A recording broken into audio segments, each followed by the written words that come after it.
जय श्री कृष्ण। त्रैगुण्ये विषया वेदा निस्त्रैगुण्यो भवार्जुनः निर्द्वंद्वो नित्य सत्वस्थो निर्योगक्षेम आत्मवान।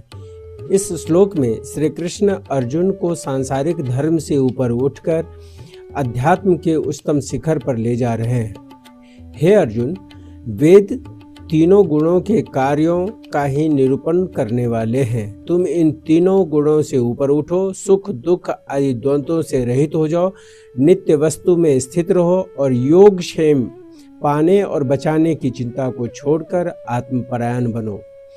प्रकृति तीन गुणों से बनी है, सत्व, रज और तम। वेदों का कर्मकांड भाग मनुष्य को यह बताता है कि वह इन गुणों का उपयोग करके स्वर्ग या अन्य सुख कैसे प्राप्त करे। श्री कृष्ण कहते हैं कि यह सब अभी भी प्रकृति के दायरे में है। कृष्ण अर्जुन को सलाह देते हैं कि तुम इन गुणों के खेल से बाहर निकलो। जब तक तुम गुणों के प्रभाव में हो तब तक तुम बंधन में हो।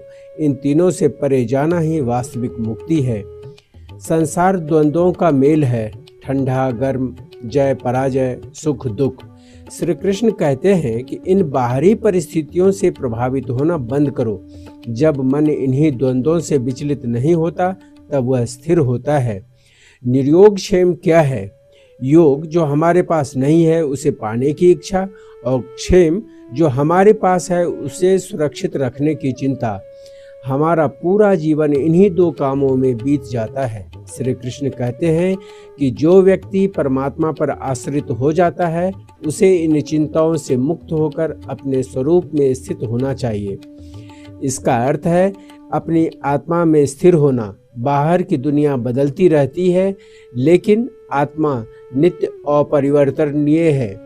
अर्जुन को इसी स्थिरता की आवश्यकता थी ताकि वे युद्ध जैसी विकट परिस्थिति में भी विचलित न हो।